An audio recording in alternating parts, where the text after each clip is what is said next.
Welcome to another episode of Out of the Blank podcast. Sean, you have amazing hair. I'm sorry. I'm jealous a little bit. I don't think it's really that amazing. It's quite thin. I have my father's hair, unfortunately. I will curse him until the day I die that he gave me this hair. So, but I take that as a compliment. It definitely is one. Now, Sean, can you tell me a little bit about yourself? Sure. Well, I'm based in Australia in a city called Albury, which is in New South Wales. I am winning DJ event manager, and I have a very how should I put this? Quite a large interest in cults and the psychology of those cults, particularly centering around Scientology or Jehovah's Witnesses or people who find themselves part of LDS, which is the Church of Latter-day Saints.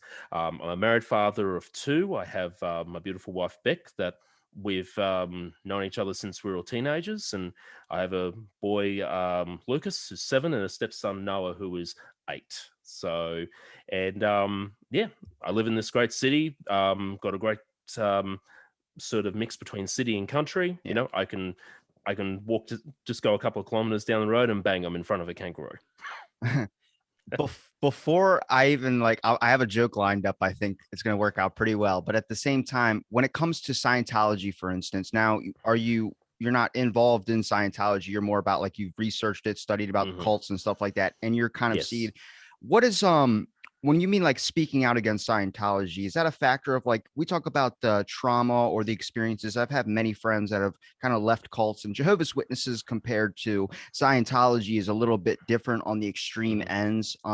Mostly my anger, but I try and understand their perspective as well too, because you got to think. I mean, how many people are born into this? They don't know anything else. I Mhm. mean, and then trying to leave it when they're older, it's very, very difficult because they don't have any life skills like how to pay bills, or everything that Mhm. they've ever known has been to make money for the church. And here's Mhm. where my issues start coming in with any of these religions that kind of brainwash in this way. I'm not a fan when you make someone excommunicate from their own family. And as handsome as you are, the best representation for going against Scientology is Leah Remini. She is drop dead Yes. gorgeous. Oh, she is. I love Leah. I remember watching her when she was on King of Queens and various other sort of American sitcoms. But I just think she's amazing. She's a real firecracker. And I mean, when it comes to the personal experience, when did you decide to even dive into the cult rabbit hole? Because I mean, we Mhm. joke for sure about like people in shrouded cloaks and things of that sort. And I Mhm. didn't really truly get interested in until I saw like there's a thing called Bohemian Grove. Do you know what that is? No, I don't know it at all. I'm sorry. So it's like a bunch of like you know who Alex Jones is, right? Yes, absolutely. Well, he exposed this video of a bunch of like government politicians, like the whole Epstein thing. All these Mhm. government politicians were dressed up in like cloaks and stuff and burning a wood effigy of a like a little small straw man in front of a Oh, giant thing of an owl god named Moloch. mhm.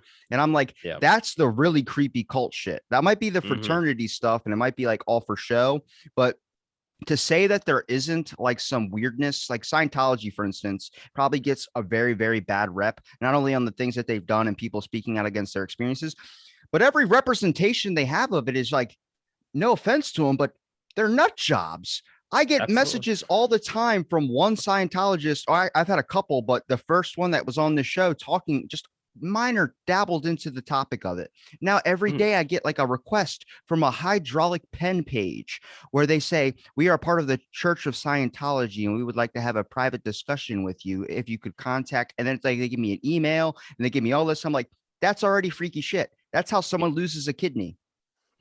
Absolutely. Believe it or not, it is actually one of their probably more common tactics. And I'll share an example. I believe it was sometime probably in 2019 before COVID really became a problem and international travel was restricted. A Channel 9 news crew for 60 Minutes went over to LA and they were there to try and find out about what happened to Shelley Miscavige. And that is David Miscavige's wife. She's been missing for approximately 14 years. She's also a good friend of Leah, and she's been trying to find her and hasn't been able to. The second they touched down in LA, they got an email They still have no idea how they got it, that they needed to come and see their publicity people immediately.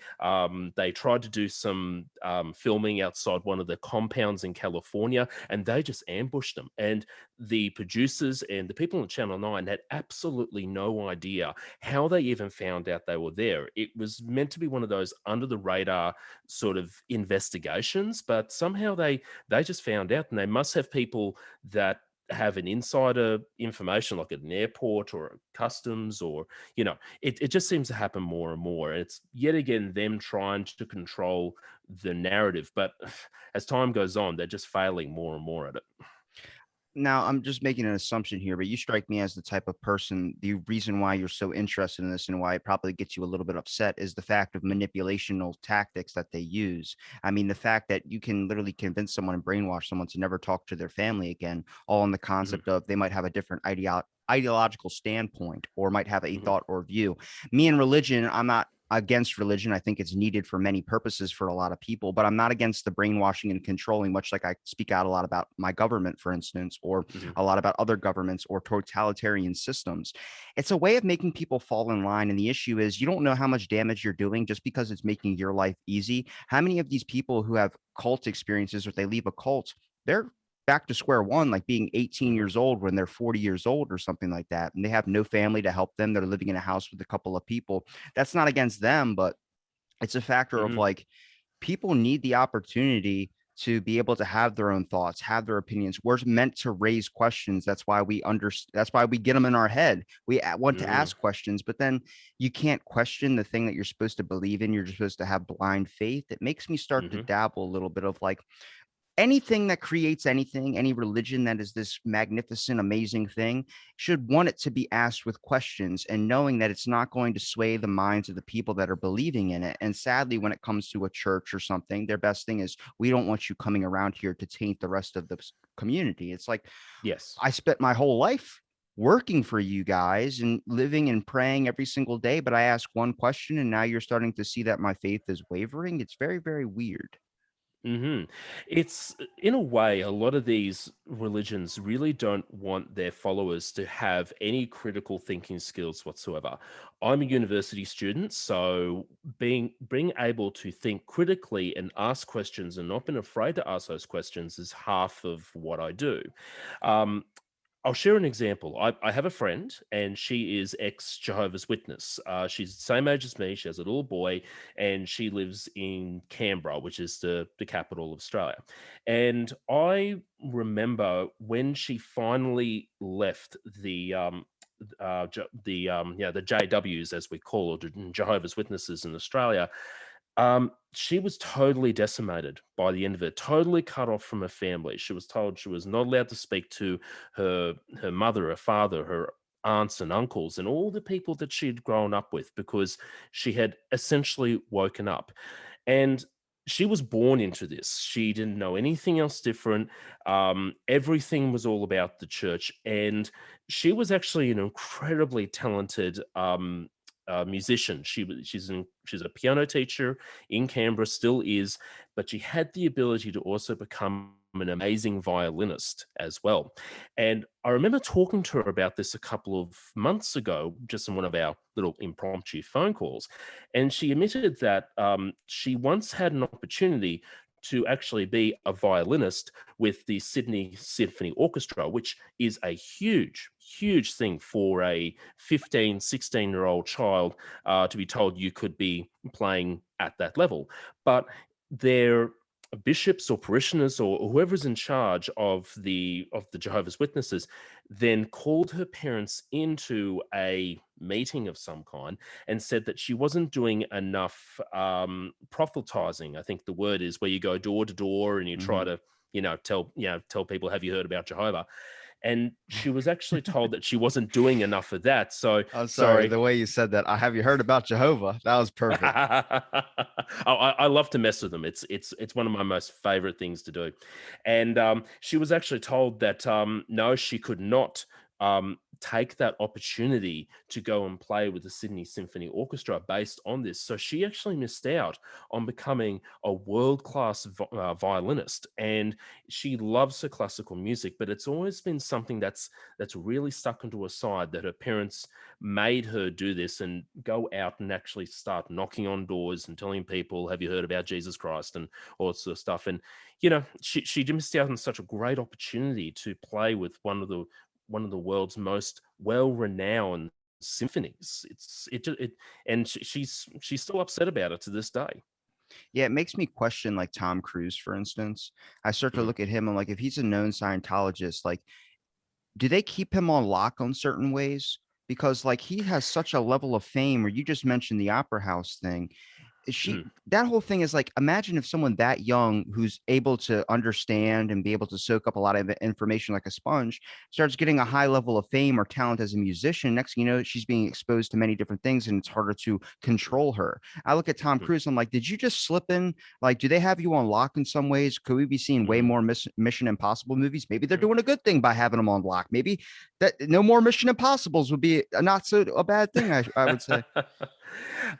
Look, I think it's a well-known fact that Tom Cruise has Scientology handlers that are around him all the time to sort of protect him from, being ambushed by journalists or maybe ex-members. They tend to be all over the place, but he has never actually publicly come out against the known abusers of Scientology, the people who have had all the money taken off them, everything that people like Mike Rinder, who is also an Australian, experienced whilst he was in the hole at one of the compounds when he was being disciplined for questioning the teachings of L. Ron Hubbard. But I definitely know that Tom Cruise is sheltered from a lot of the criticisms that are out there, but the voices are getting louder and louder. And at some point, he's going to have to say something about this, because it's a wide known fact that he's best friends with David Miscavige and they're like this.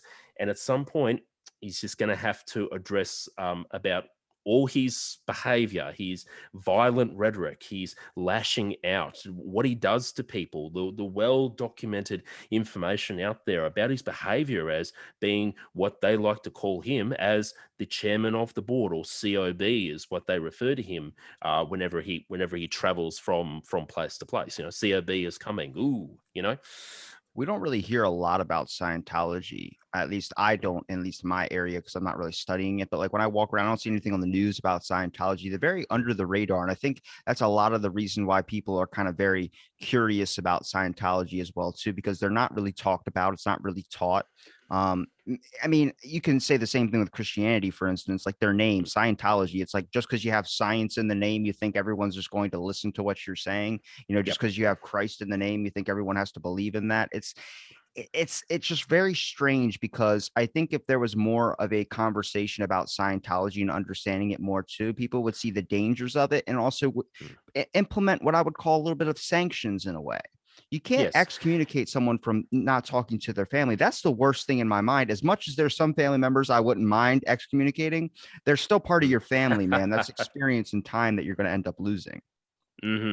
It's probably one of the most well-known parts of when someone leaves the Scientology religion. I remember, actually, you might find this very interesting. Recently, David Miscavige's father, Ron Miscavige, actually passed away. He passed away a few weeks ago, and he had been trying to contact his son to try and say, look, can we try and fix things, try and mend his relationship. But because of the disconnection policies of Scientology, he had actually cut his father completely off. And, poor old Ron, he went to the grave, never been able to reconnect with his son. And there have been documented instances where he has been followed by private investigators. And one day he was walking out of a shopping center or in the States, and he had his mobile phone in his top pocket and must have been ringing. So he's grabbed his top pocket like that. And the private investigators actually thought he was having a heart attack. And they called David. Apparently, David Miscavige called them back, and they said, "Oh well, look, if he dies, let him die." And it's really disturbing, their disconnection policies, and it's exactly the same for Jehovah's Witnesses and LDS or Mormons, as you probably know them over there. They've all got these disconnection policies of trying to control the narrative. If people wake up, they start having those critical thinking skills and they leave, but then of course they're always worried about getting exposed by people who have left to, seen the light in a way, and it all comes down to money in the end, Do I you ever find. get nervous when you're researching into all this and like digging deeper down the rabbit hole of Scientology or any of these things? Do you ever Mhm. feel like they're watching you in a way? Like there are sometimes like if I talk to a Scientologist, I know a Scientologist is going to end up getting that episode recording. So it's like when I'm talking about it, I'm not going to shy away from saying it's BS, or I'm not going to shy away from trying to understand it as well either. But ever since I getting those messages from those pages, I'm not expecting anybody following me or looking because they don't know where I live. But Mhm. to be under the watchful radar, like one dude just like assigned to watching every single one of my, I mean, I'm happy for the view, but at the same time, I'm like, I don't, that's a very, very strange rabbit hole to kind of go down when you're looking at like people watching you let them die. Really? Mhm. Like, what are we talking about Mhm. here? Yeah, it's really crazy what they do. Even if you look at when you watch Scientology in the aftermath, Mike Rinder, when he left Scientology and he had remarried and he's got two great boys living in Clearwater, Florida, Scientology actually set up a surveillance area. I think it was inside of a nesting box of some description, right down the end of his street. And one day he went down there, he took the whole thing apart, and bang, there was a big camera sitting inside of it. They were recording his every move. And I don't get nervous about them coming like for me or watching me. There's not many Scientologists left in Australia. According to the last census, which was it's sort of like they send this bit of paper out to every home, and you tell everybody, this is what I do for a job and this is what I do at home, and this is my socioeconomic profile in a way every 3 or 4 years. There are less than 200 Scientologists left in Australia that are registered, but we don't 100% know whether that is exactly 200. Are there people that are just saying, they're, basically not declaring that they're Scientologists, but might still be doing it sort of off the radar or something like that. But the religion is definitely in decline, that's for sure. And I've been very tempted many times to go to the Scientology church, if you want to call it like that, in Canberra, and actually just see what happens. I don't know whether someone would come out if someone were to ask me any questions. Would someone take the registration plate of my car? But here in Australia, it's really hard to get that information. It's not like in the States where you can put that information into the DMV and you'll get it. Here, we have very, very strict privacy laws, and if someone tried to, figure out what my information was on my registration plate, it just wouldn't happen. You walk up to the Church of Scientology building, you got to like knock on the wall 3 times and then spin the wall. And then next thing you know, the drywall opens up and you're able to walk in. It's just, Oh, it's very like as much like out of everything you've studied with it, what is mhm, one thing that you find that gets you the most upset out of everything that could possibly all the experiences, everything? What's one thing that just immediately you kind of like? Because I know when you're looking through, like if you're trying to do research about it, you're also trying to find out, like with news, for instance, do you try and find like key things that kind of have hints of Scientology? There's always one mhm, thing that always attracts your eye the most. For me, when I look at Scientology, I try and analyze the face a little bit of people that, the faces of the people in there to see mhm, like what is in there. Like, is there trauma? You can kind of tell when someone's been seasoned with a little bit of trauma. So it's maybe some experience that has been given to them that they didn't really mhm, need to know, or experience that might be left out. Like a lot of them, mhm. sometimes like people that are born into it seem like children a little bit in a way. Absolutely, because it's all they've really ever known. A lot of them will have parents that will be in, say, they might be on staff, and then they sign their children over to the Sea Org at some point, and that they're only making $50 a week in lieu of all the services that they've been receiving. But probably the one thing that gets me the most is their tax exempt status. It is something that it is the key to unraveling this so-called organization. And I know that at the moment there are some political organizations that are making inroads into having inquiries done into the tax exempt status of Scientology in Australia, because tax exempt organizations are meant to have a public benefit. So they're meant to have outreach programs. They're meant to be giving a certain amount of money out to the community. They're meant to be doing certain things. We have certain standards here, and that's just not happening. What's occurring is that, and you'll probably find this in the States as well, that you'll see all these different buildings opening up, all these different orgs, or all these ideal orgs that I like to call, but they're actually not manned. It's becoming a massive real estate empire on the back of federal taxes. And we've got a number of politicians here that are now trying to challenge that, to say what your religion is not in the public interest. You are not out there you're not out there giving food for free. You're not out there trying to help people out when our bushfires happened, stuff like that. I did hear that we did have some Scientologists show up at the big bushfires that we had, the Black Saturday ones last year. And I think that they were promptly told to leave by certain locals in the area. But it's that tax exempt status that is the key to unraveling all of this, and eventually I hope to see the demise of Scientology, because then they've got to start paying taxes. But when you look into the history of the IRS and Scientology and the huge fight that happened for nearly 3 decades, it boggles the mind how in this day and age that they can still get away with this tax exempt status. Do you think that they have people in the IRS that are kind of like able to like grease their palms a little bit to make sure that they keep sliding under the radar? I think it's probably back when L. Ron Hubbard was alive. I think yes, but now, because we have so much accountability and so much more higher expectations of our public servants, I know that is the case here in Australia. I think it's fear. I do know that when Scientology was challenging the IRS, they were personally going after particular IRS agents. They were going after particular employees to harass them, to subdue them, to convince them to allow this tax exempt status thing to go through. And they were fighting. But as you're probably aware, the IRS in America is not a great funded Yeah. government department. They've got a lot of things happening in there, and just not the manpower or the resources to handle it. So it probably just keeps getting pushed further and further down the queue. They've got other things to worry about. But I think just the key to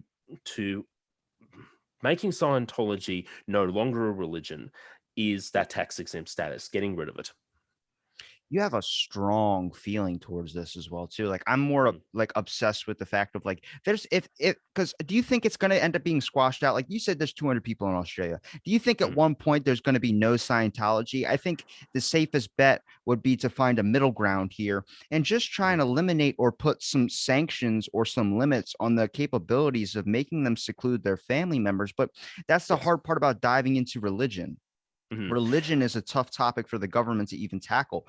They're getting lucky with it now because every year religion is slowly dwindling down in progress because of how corrupt it's kind of becoming in a way where I'm like, I don't think it needs to vanish completely.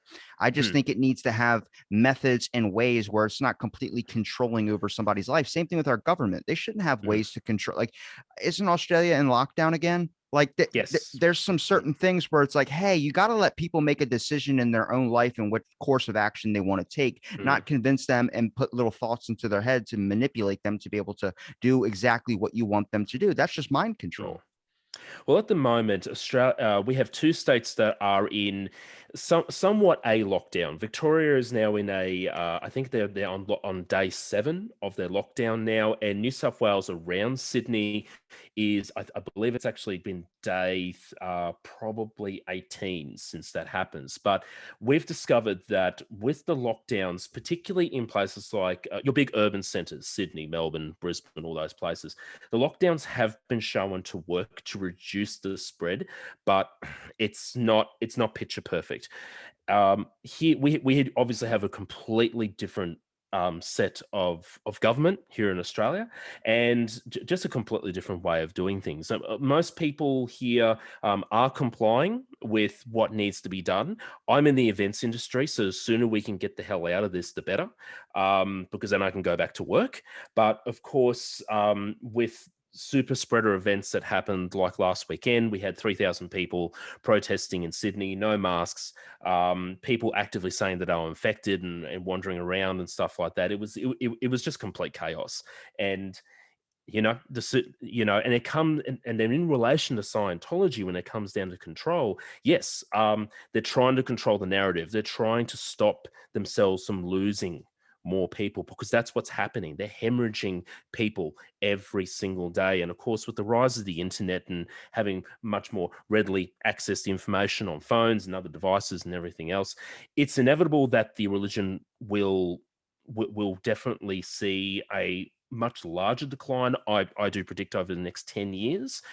However, in Australia, it's going to be hard, because it is that mindset of, we are a religion, we get tax exempt status, we can do whatever we want. Until that barrier is removed, not much more is really going to happen, other than the people doing their own information, using critical thinking, and actually leaving these organizations.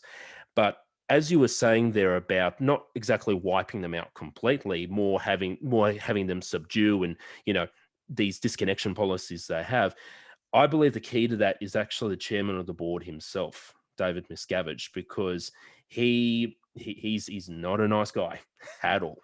I want to so I try and keep open minded as possible. So I'm going to Of throw a course. scenario out here.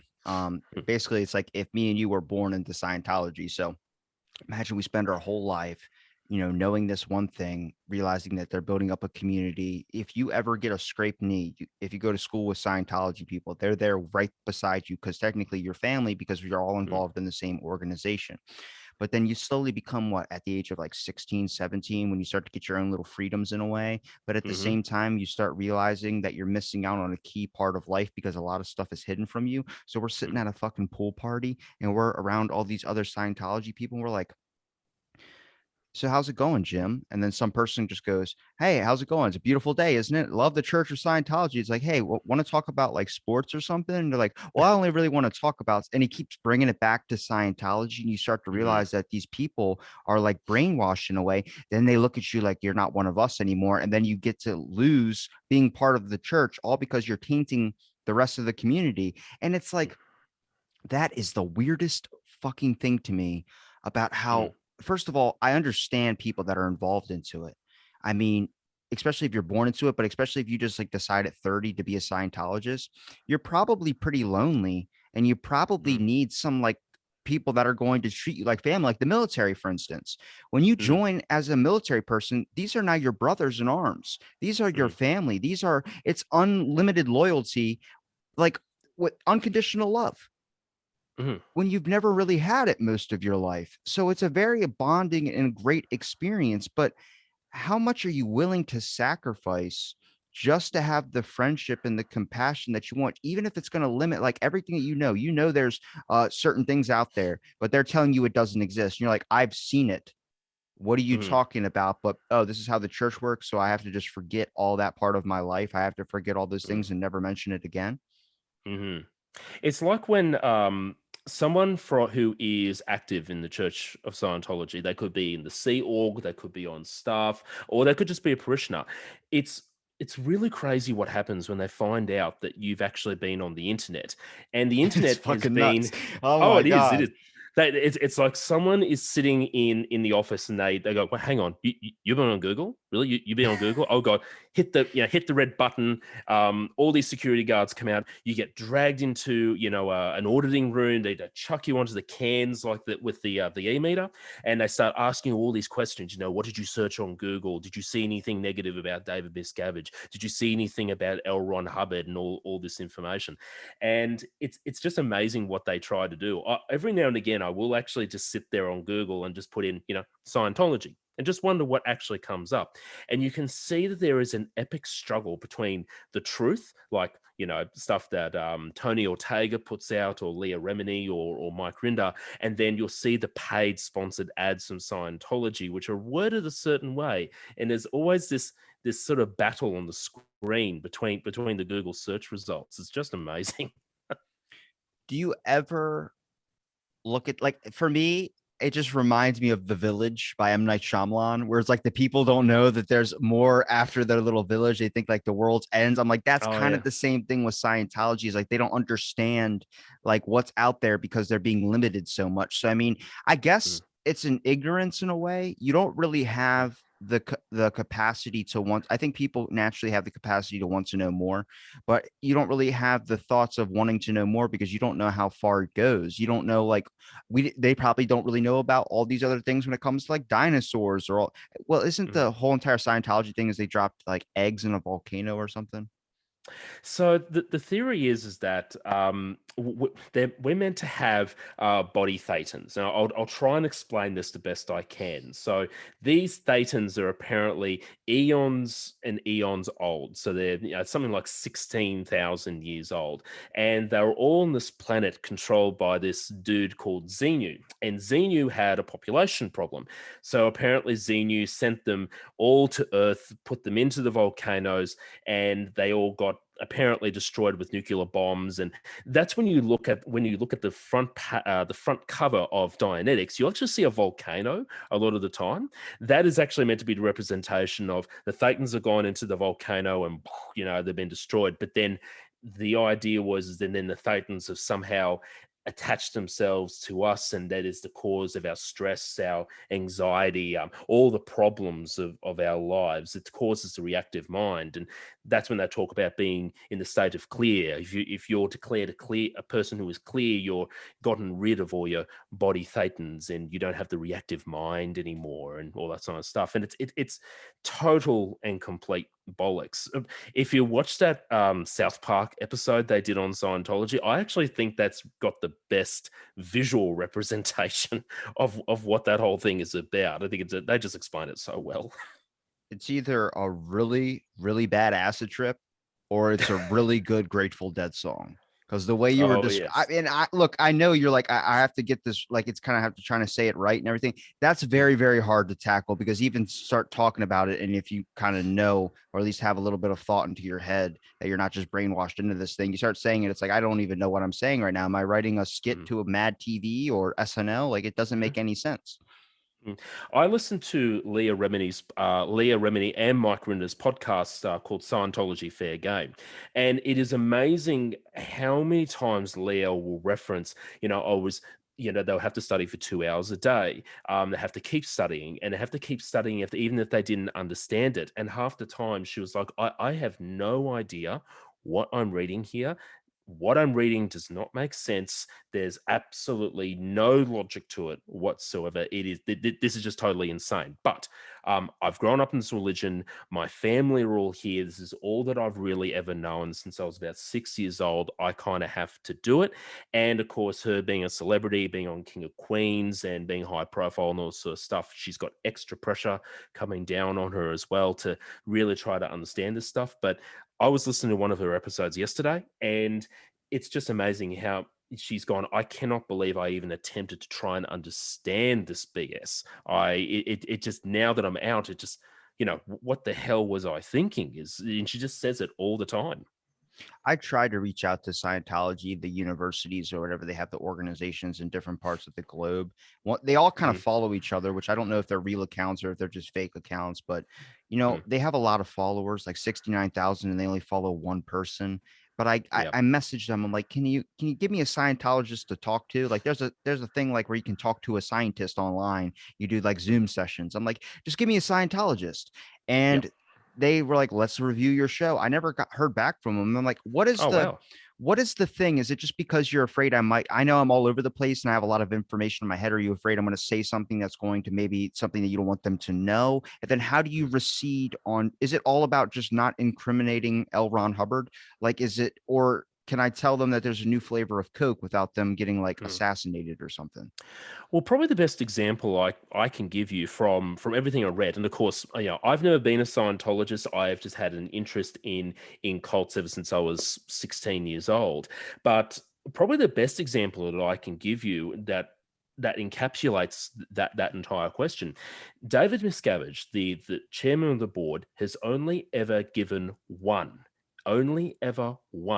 live interview in America. And that is the only time he has sat down with someone and answered critical questions. And, Mike Rinder was talking about this, and apparently he was really pissed off. I don't know the gentleman's name. I think he's on CNN. He's got lots and lots of gray hair. I don't know his name, but he interviewed him as being the head of Scientology International and asked a lot of critical thinking questions like any good journalist would, and he was really stuck on a lot of the stuff he said. So he's only ever given one interview. If you were to ask some like an active Scientologist, hey, can you come on my show, can you have a chat to me about it, yes, they're going to review you, but then they also know that you're probably already dispositioned against their religion already Yeah. because of the amount of information that's already out there. They would have already gone through your past episodes, had a look at your LinkedIn profile, your Twitter feed, your Facebook feed, all of it. And then they would have gone, well, he's not worth our time. And we probably don't even have the people to actually sit down with him and answer these critical questions, because you sound like you're a critical thinker as well. You sound like you're not afraid to actually ask difficult questions, and they're actually scared of that.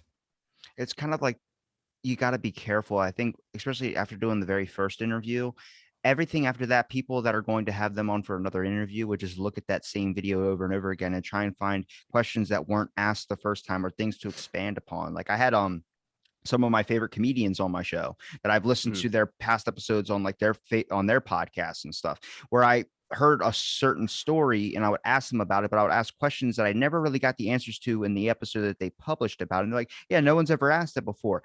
Same thing with the interview of the mm, Scientologist. You start looking at that video and you go, well, the guy never asked this question. What happens if I would have said it this way? It's like they already got lucky with not even getting anything bad about them going out with that interview, just having one interview, nothing shamefully bad in the press, nothing where people are rioting down. But is there a fear for a lot of people that they need to crush this flame out of religion, of this Scientology thing, because it's only been a little bit corrupt?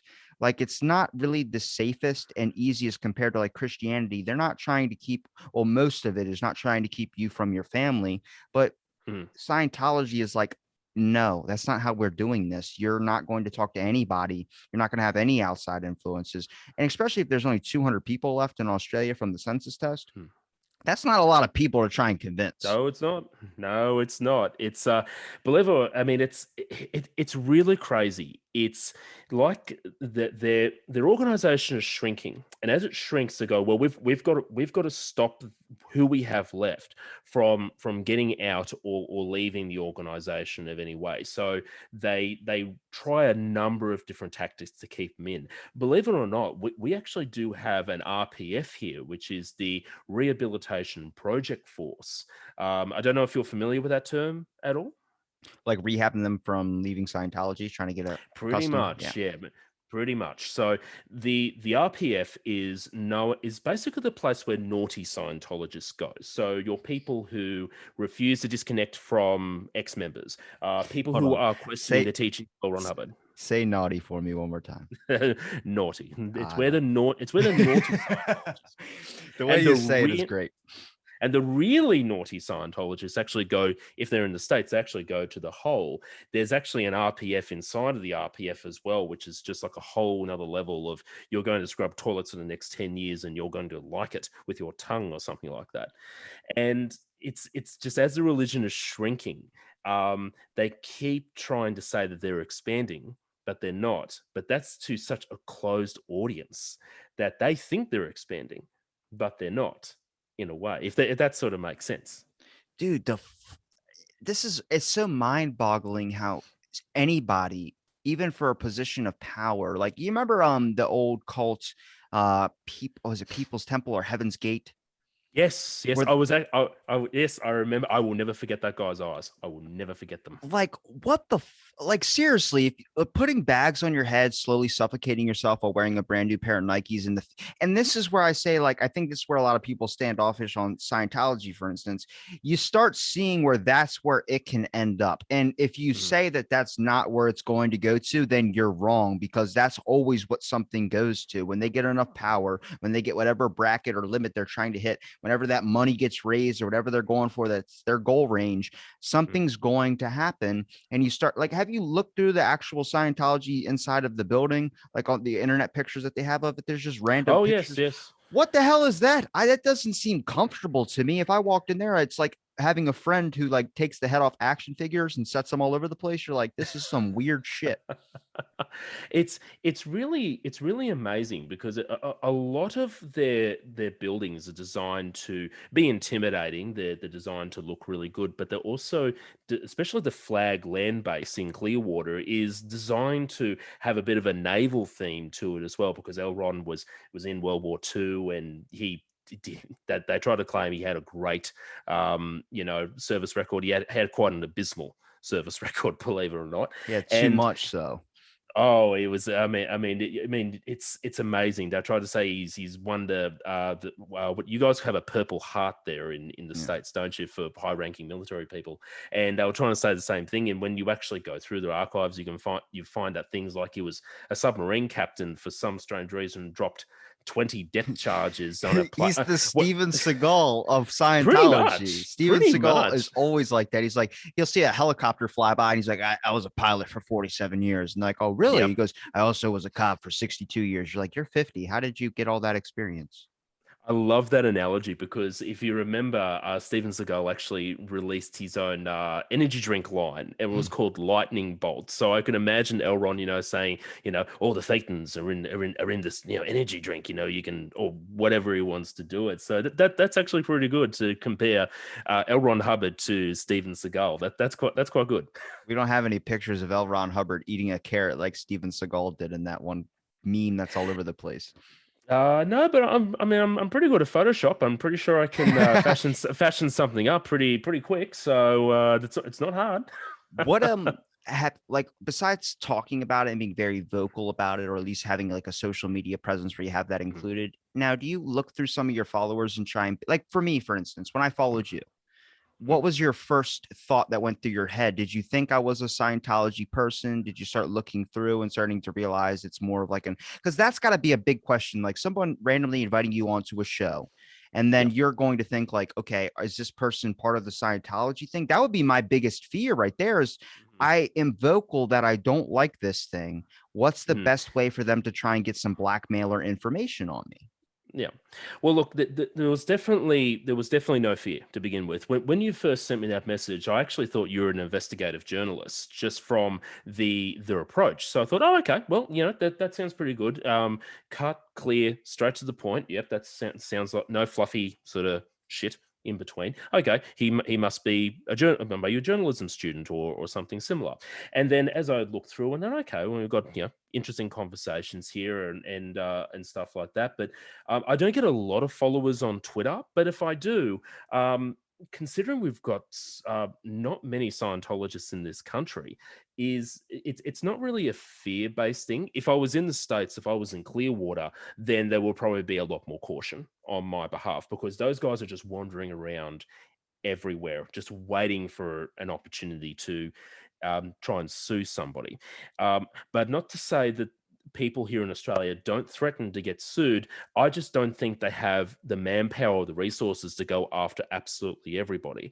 I do know that Brian Seymour, who worked with Channel 7 up until recently, had a Scientology Black Ops series planned out, and it was all ready to go to air. It was just days away from being released, and all of a sudden it disappeared. And I've actually been trying to reach out to Brian to find out what was going on and see what we can do to try and get the information out there because it was a lot of it is that was actually talking about the former spokesperson for Scientology, which was Tommy Davis, and apparently there was a lot of information about him in it.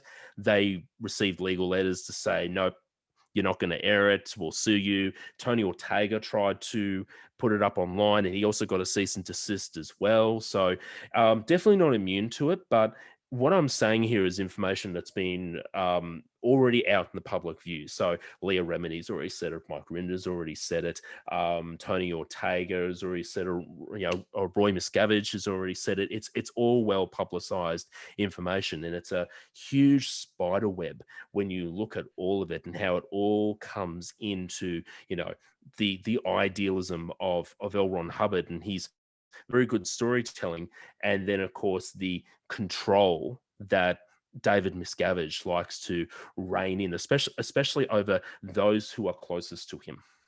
You think that there would be more of a valued ideal of trying to figure out what Scientology is amongst people, at least? It seems like with all the world, how it's kind of going to tearing open and trying to take down all this like non-diversity. We want it to be diverse as possible. We want people to have everyone have equal rights, everyone be free, everyone not live under oppressed or feel like they don't have a voice in a way. But it's not focusing on the religion aspect of things as well too. There's a lot of things out there when it comes to how many horror stories have we heard of ex-cult people, and it's like those people are looking just for someone to understand their voice and opinion. But so far, all we're caring about is the fact of like, I want this or I want that, rather than looking at the main, like the Boy Scouts, for instance. How long have we heard about the joke about the Boy Scouts? If you were in the Boy Scouts, you probably got touched somewhere. Then Mhm. there's been a 20-year trial that they just won.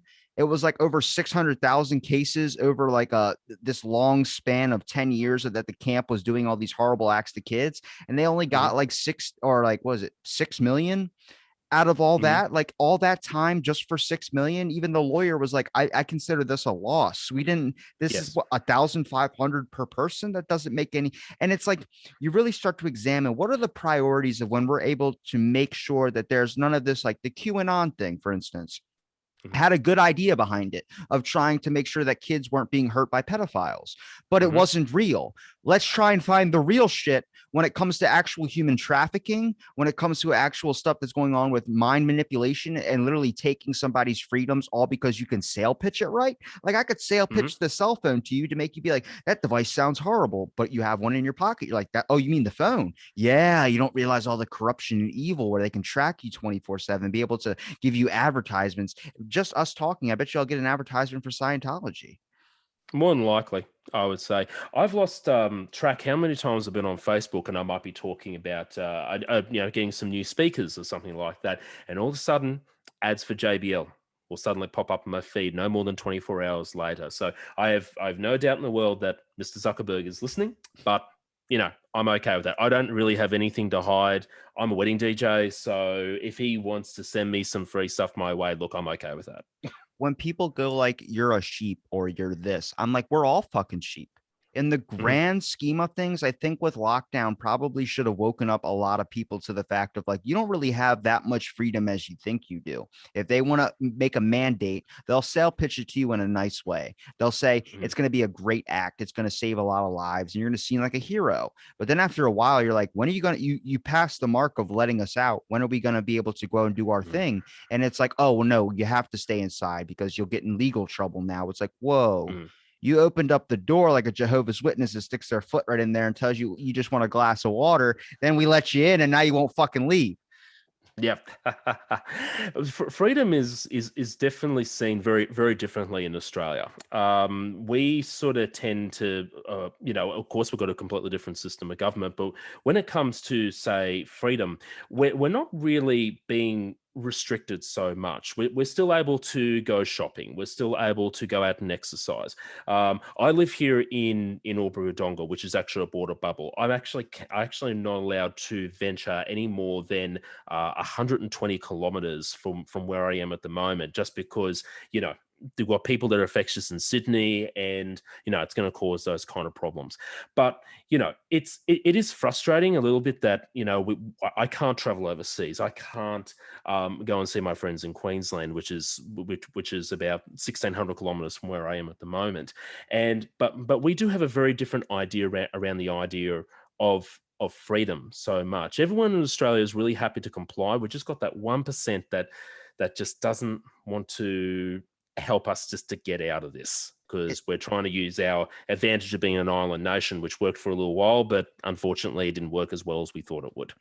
It's just that factor of power. I mean, if you play any game or you create things, and you like, let's if you play Minecraft, for instance, or if you play Hmm. some type of sim game, when you're building stuff, you can create a village, and then you can build villagers. When you get lonely, you want people to live in your village and inhabit the nice creations that you made. But you know, at any moment, you could kill every single one of them, and not even it wouldn't be any part of your day. It's a Hmm. power of control. When you start getting power, it's so corrupting to the point where it's so much easier to run an effective system if everyone just listened to exactly what you wanted and never raised an opinion, which makes it difficult for the states because everyone has this freedom, which is kind of what the country says. And then the Hmm. government's like, but I like China's model. Like, Hmm. the CCP. I've talked so much shit on them where I have people watching my stories that aren't following me on Instagram. They're just watching my stories, but all their letters is in Chinese. And then they have nothing on their profile but a one profile picture. And I'm like, I've talked so much trash on them. That could be them, but it's a factor of like the control aspect. They have it to where YouTube is banned in China, Twitter is banned in China, all this stuff is banned in China, and the people, they know what's going on, but they Hmm. don't.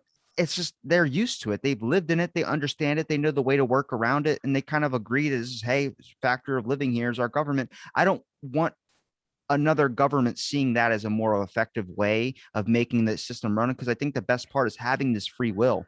It's the one Hmm. thing in the Bible God could never mess with. Free will. People should be able to make the choices that they want. If they want to end up leaving Church of Scientology and talking to their family still, they should have that opportunity to be able to do so. Hmm. Absolutely. Unfortunately, Scientology doesn't really follow the actual Bible, but its structure in terms of its tax exempt status and calling themselves a religion is based loosely off it a little bit, just to get it over the line, so they can, you know, keep those people and keep that control and make sure that they, that they don't lose their ability to make money out of these people, or to get donations, or put them through courses, or help them go higher up the bridge and stuff like that, to, you know, OT7, OT8, and all those other crazy ass levels. And then you're not even taking into account when they've got to rewrite levels again, and people who've paid to get to OT7 have got to go back down to OT5, and they've got to work their way back up again. But it comes with $100,000 price tag. Now, is that why they've been so able to expand and be so functional and still sustain a building and money and all this type of stuff? Is because of the prices that they put on? Absolutely, absolutely. There, if you were to Google Scientology price list, and this was a document that was highly controlled for many years, and it got leaked a couple of years ago. And some of the courses are just basically to go from a beginning parishioner right through to clear is going to cost you about $400,000 Where over the a space fuck of is five this years. money coming from? What are they getting paid an hour? Well, I don't. Well, basically, it's you got two types of Scientologists. You got those people who are on staff, who are called the Sea Org, and they get paid $50 a week, and they're doing their courses. But in lieu of, instead of paying for courses, they're actually, giving their labor, their time, with a nice little $50 sort of amount, just to keep them going during the week. And they're the ones that walk around in the military uniforms. You do also have other people on staff as well that are sort of staff slash parishioners, but then you've got people that are just purely parishioners, like what Leah Remini was, and they were just forking out all this money. They were doing things like remortgaging their houses, getting basically increased limits on their credit cards, finding loopholes in all the financial stuff in order to get, oh, you want to get to OT3 to find out the secrets about the Thetans. Well, we can help you get a $50,000 advance on your credit card, and they've just got their ways and means of doing it. We're here, if you try to do that in Australia, it's just our financial system is so highly regulated. It's just not a possibility. If you don't have the money to go up the bridge in Australia, then well, you just don't go up the bridge. What are the OT levels? So the OT level, OT stands for operating Thetan. So the idea is for a person to get to the state of clear. which is they're free of the reactive mind. They've gotten rid of the body thetans, they've gotten rid of the stress or anxiety.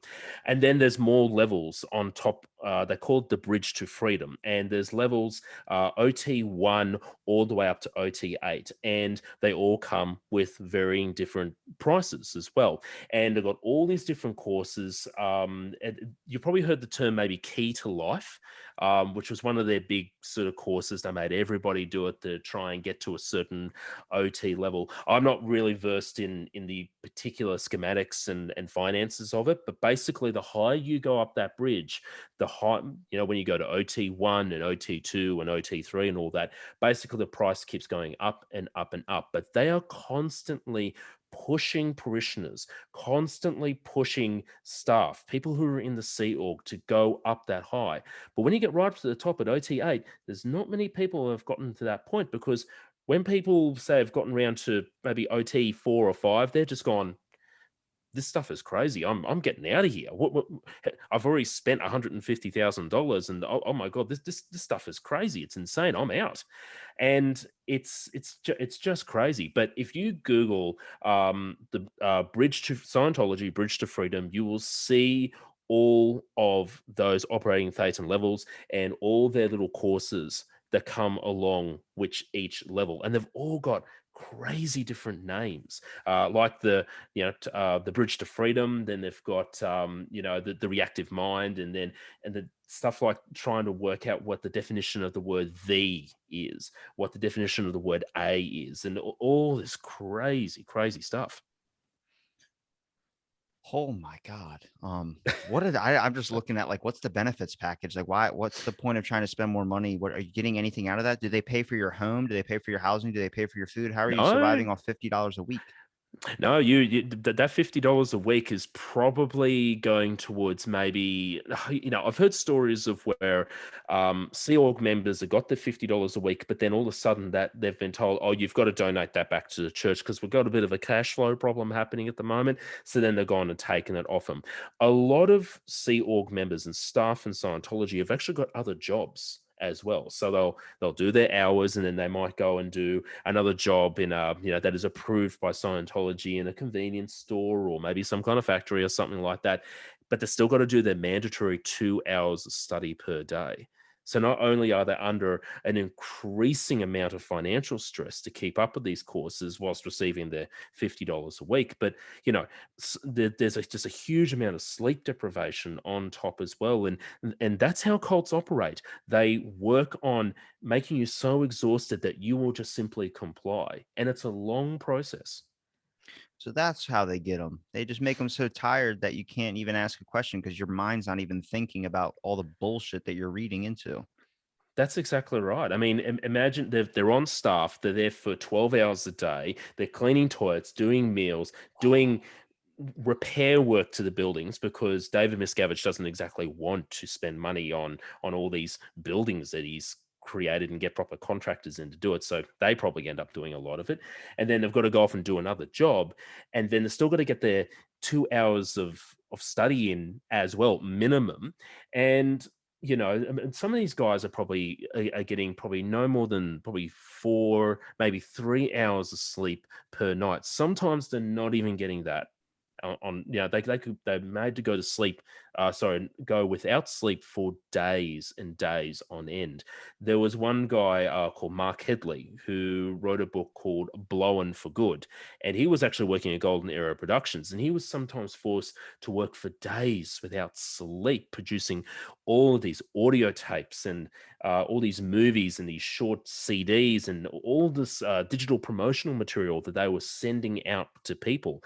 And back then, it was it's not as easy as it was today. It was a quite an evasive process in order to produce all those VHS tapes and those DVDs and audio tapes. And then sometimes they would do all that, and then they have to go back and do it again because someone said something wrong or said a wrong word or didn't interpret a sentence properly or something like that. And it just wore the poor bugger down, just going days without sleep, and sometimes even having to sleep in the orgs themselves just to try and you know have some extra time just to get that rest. It's all a tactic to wear them down, to, you know, sleep deprivation. It's been widely used for many decades as a form of control. You notice a lot of commonalities when it comes to these cult manipulative tactics like sleep deprivation and also like controlling when it comes to the aspect of like maybe a lot of these like cult leaders like they have a very strong personality, a very Mm, kind good face to them where it's like when they start talking to you like I want to be around you, like you're just a cool mm. person to hang out with. They're very like seen as like Mr. Cool Kid on the block, you know what I mean? Mm. Yep. You only have to look at examples like Jim Jones. And if you remember, there was about 900 people found all had all killed themselves. It was in South America. It was in the early 80s, I think. And Jim Jones was a evangelical pastor. He had hundreds of people following him, Yeah. and he was very charismatic. He was not only a good-looking man, but he was also very charismatic. He was able to talk and connect to people, to convince them to follow him, that he is the next son of God. You know, he is the chosen one. And then eventually he had to escape the authorities in the States, and he went to South America. And the name of the place actually eludes me, but you can Google it and you can find all the information online. And one of the most iconic pictures from my childhood of the destructive nature of cults is the photos and the bodies of people just lying all over the place. Like they got this, and I'll never forget it. There's this guy in blue pants. He's lying down, and in front of him there is just a sea of people, and they have all drunk the Kool Aid. And it actually wasn't even Kool Aid that they drank to begin with. It was like the knockoff of Kool Aid, whatever you call it in there in the States, mixed with arsenic. And they all drank it. They even gave it to their kids as well. Made the kids drink it. It was just insane. And that's probably one of my first memories of going, wow, what is this? Why do these people do this to themselves? I was probably only around about 10 years old when I saw these photos. And just from there, I've gone, wow, how do people get so far gone to do that to themselves? They made a documentary about it where they even had survivors of that thing. What happened is they would practice and they would have he would do this whole seance type thing and then be like, okay, we're going to drink it now. And they would practice drinking it to see who would not drink it, who would drink it. Okay. And so they had people from experiences of leaving right after that practice. And then they had people that survived the actual incident where all the people died.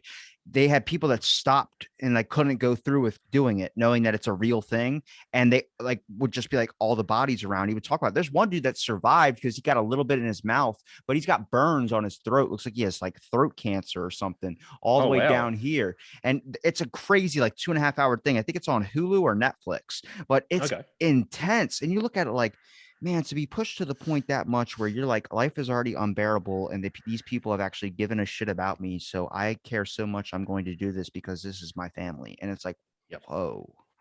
Mhm. I mean, I'm not saying that Scientology would ever go to that extreme, but it really begs the question: as their organization is shrinking, what is going to happen? What is going to is it going to implode? Will we see some kind of internal coup where people will actively seek out David Miscavige and hold him to account, or something like that? It's the next couple of years is going to be very interesting with what happens in the business structure of Scientology, and of course, with the birth of the internet, which was actually the beginning of the end for Scientology, because everyone has access to information, everybody has an opinion, people can post whatever they like on the internet and get away with it. Um, it's the next 10 years is going to be very interesting. Either once David Miscavige is gone, either he passes away, or he's moved, or he's removed of not of his own volition. Um, will the organization sort of taper out a little bit, or will it completely decline? I don't see it going back up again, because it's just too far gone. It's everything has just been told. All this is too much bad stuff now for it to even try and recover from this. Well, Sean, I really appreciate you coming on my show and giving me, a good conversation. I would looking forward to having you back on again to talk even more I about it. appreciate that. Thank you. But Thank you. where can people find you? Your Twitter profile, any other links that you have? Well, look, in terms of Scientology, I basically stick to Twitter because that is where the majority of the people that I speak to who are ex-Scientologists sort of tend to reside. And yeah, if you have too many social media profiles, it gets a little bit crazy.